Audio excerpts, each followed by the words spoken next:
Hello అండి, నమస్తే, welcome to Adireddy రుచులు. సో ఇవాళ మన రెసిపీ ఒక అద్భుతమైన కర్రీ. ఇంకా ములక్కాయలో ఉన్న గుణగణాలు, విశేషాలు నేను వండేటప్పుడు చెప్తాను. దీన్ని టేస్టీగా అమృతంలాగా చేయాలంటే మాత్రం పాలు పోసి వండాలి. ఫస్ట్ ఒక 2 టేబుల్ స్పూన్స్ ఆయిల్ తీసుకుంటున్నాను.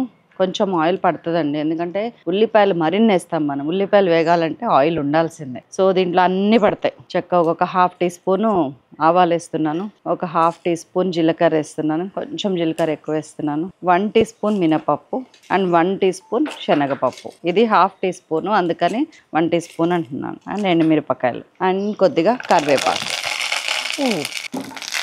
ఇప్పుడు సన్నగా తరిగిన వెల్లుల్లి ఇట్లాగా సన్నగా ఉండాలి. మొత్తం ఒక పాయ వేసేయండి. అది ఎట్లా అంటే ఆ వెల్లుల్లి ఫ్లేవరు ఆయిల్లో ఉండాలి. అప్పుడు మామూలు టేస్ట్ రాదు, అందుకే ఆయిల్లోనే వేయండి. పాలు పోసి వండే కర్రీల్లో ప్రధాన భూమిక దేనిదైనా ఉంది అంటే వెల్లుల్లి. సూపర్ ఉంటుంది. అండ్ ఇందులో వేసే ఒక స్పెషల్ పేస్ట్ ఉంటుంది, అది కూడా చాలా మంచిది, చాలా అవసరం పాలు పోసి వండే కర్రీస్కి. ఒక 5-6 మీడియం సైజ్ ఆనియన్స్ అండి, ఇదిగోండి.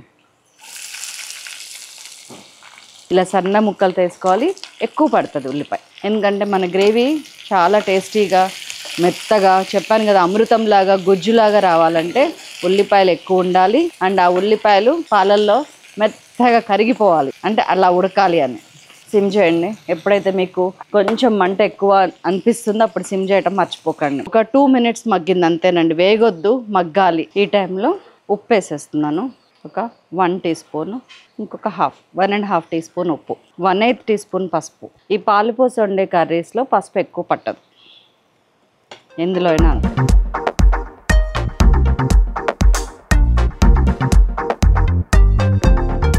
అండ్ ఇప్పుడు ఇవి దాదాపు 4 ములక్కాయలు, నేను 3 వేసేసుకుంటాను. ఒక్క ములక్కాయ నేను సాంబార్లో ఉంచుకుంటా. జస్ట్ ఇది ఒక ములక్కాయ, ఇవి వేసేసా. ఎప్పుడైనా సరే బెండకాయలు, వంకాయలు, దోసకాయలు, ములక్కాయలు, సొరకాయ అట్లా ఏమైనా వస్తే కనుక ఒక 2-3 ముక్కలు తీసి పక్కకు పెట్టుకుంటే మనకి సాంబార్లోకి ఒకటేసారి పప్పుచారులోకి సాంబార్లోకి యూజ్ అవుతాయి. మూత పెట్టేస్తున్నాను, సిమ్లో పెట్టాను. ఇట్లాగొక ఏమీ లేకుండా, అంటే దానికి ఉన్న వాటర్లో ఆ ఉల్లిపాయ వాటర్, ములక్కాయ water, what ever it is, దాంతో ఒక 2 మినిట్స్ మగ్గనివ్వండి. ఇట్లాగా ఈ లోపు మీరు కెటిల్లో హాట్ వాటర్ వేడి చేసుకొని రండి. సో 2 నిమిషాలు అయింది. ఈ టైంలో జస్ట్ ఒక 1 కప్ వాటర్ పోయండి. ఇది పాలతోనే ఉడికితే చాలా బాగుంటుందండి. ఈ 1 కప్ వాటర్ ఏంటంటే స్టార్టింగ్లో ఉడకాలి అంటే గనక మనకి పాలతో కన్నా కూడా నీళ్ళలో తొందరగా ఉడుకుతుంది. కొంచెం సేపు మూత పెట్టేసేయండి. 5-6 నిమిషాలు 1 కప్ వాటర్తో ఉడకనివ్వండి. ఒక 5-6 మినిట్స్. ఎంతవరకు అంటే ఆ వాటర్ అయిపోవాలి. మీకు వాటర్ కాకుండా ఓన్లీ ఆయిల్ కనిపించాలి, అప్పుడు మనం పాలు పోద్దాం. ఈ లోపు ఏం చేస్తారంటే ఇందులో ఒక టీ స్పూన్ గసగసాలు ఉంది, ఒక 2 చెక్కలు, అంటే కొంచెం ఇంత చెక్క కొబ్బరి ఉంది, ఒక 4-5-6 జీడిపప్పు పలుకులు వేయండి. ఇట్లా నీళ్ళలో నానబెట్టి దాదాపు 1 అవర్. ఈ కర్రీ చేద్దాం అనుకున్నప్పటి నుంచి నానబెట్టే ఉన్నాయి. దీన్ని గ్రైండ్ చేసి మెత్తగా పేస్ట్ చేసుకొని రావాలి. ఒకవేళ పేస్ట్ లో మీకు అవసరమైతే నీళ్లు వాడచ్చు, పాలు కూడా వాడచ్చు, కానీ పేస్ట్ మాత్రం చాలా మెత్తగా ఉండాలి. 7 మినిట్స్ అయింది ఉడకటానికి. ఇదిగోండి, ఇప్పుడు ఆయిల్ బయటకు వస్తుంది, చూసారా? ఇలా ఆయిల్ బయటికి రావాలి. ఇదిగోండి, ఇప్పుడు పాలు పోయండి. వేడి పాలే పోయండి, కాసిన పాలు, వేడి పాలు. ఫస్ట్ నేను 200 ml పోసాను కరెక్ట్గా. సో పాలు పోసిన తర్వాత అది స్లోగా ఉడుకుతుంది. అలాగే సిమ్ చేసి మూత పెట్టేసి ఒక 10 నిమిషాలు మర్చిపోండి మళ్ళీ. ఇదిగోండి, ఇట్లా మంచిగా సిమ్లో ఉడుకుతున్న టైంలో ఏం చేస్తారంటే జస్ట్ 2 మినిట్స్కే మూత తీసాను నేను. సన్నగా ఇందులో ఇంకా వేరే కారం ఉండదు, ఇదే కారం.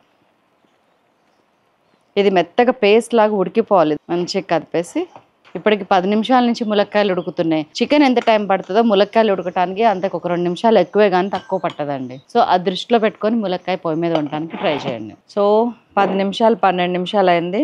ఇదిగోండి, ఇట్లా పాలు ఇరిగినట్టు అనిపిస్తే టెన్షన్ అవ్వకండి. దాదాపు 10 సార్లు మనం పాలు పోసి కూర వండితే 8 సార్లు ఇరుగుద్దండి. 2 సార్లు ఏ రీజన్స్ వల్ల ఇరగదు, నాకు తెలిసిన ఇది మాత్రం. కానీ దీనికి కూడా ఒక టెక్నిక్ ఉంది. లాస్ట్కి కొంచెం మిల్క్ క్రీమ్ ఉంటుంది కదా మన దగ్గర, అది యాడ్ చేసామంటే టేస్ట్ ఏడికిపోదు, అలాగే వస్తుంది. చూపిస్తుంది కూడా. ఇప్పుడు ములక్కాయ ఎంతవరకు ఉడికింది అనేది ఒక్కసారి చెక్ చేసుకోండి. ములక్కాయ లోపల విత్తనం ఉంది చూసారా, అది వేరే కలర్లో, చుట్టూ వేరే కలర్లో కనిపిస్తుంది. మొత్తం లోపలంతా ఒకటే కలర్లో ట్రాన్స్పరెంట్గా కనిపిస్తే ములక్కాయ ఉడికినట్టే. ఇది ఉడికిపోయిందో.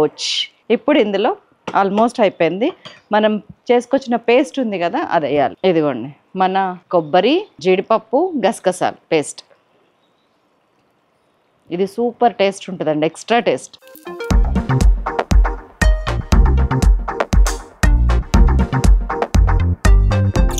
మిల్క్ క్రీమ్ ఇది మీకు నేను టేస్ట్ కోసం కొంచెం యాడ్ చేస్తున్నాను just. 1 table spoon milk cream add చేసా టేస్ట్ కోసం. సిమ్ చేసేస్తున్నాను, మూత పెట్టేస్తున్నాను. 1 నిమిషం. కర్రీ చూసారా టెక్స్చర్ ఎంత బాగా వచ్చిందో, ఎంత గ్రేవీ ఉందో చూసారా. అసలు ఇది అన్నంలో కలుపుకున్న చపాతీలోకి అయితే నెక్స్ట్ లెవెల్ ఉంటుందండి. ఇది ఎప్పుడెప్పుడు తిందామా అని ఉంది నాకు నిజానికి, అందుకని తొందరగా క్లోజ్ చేస్తున్నా.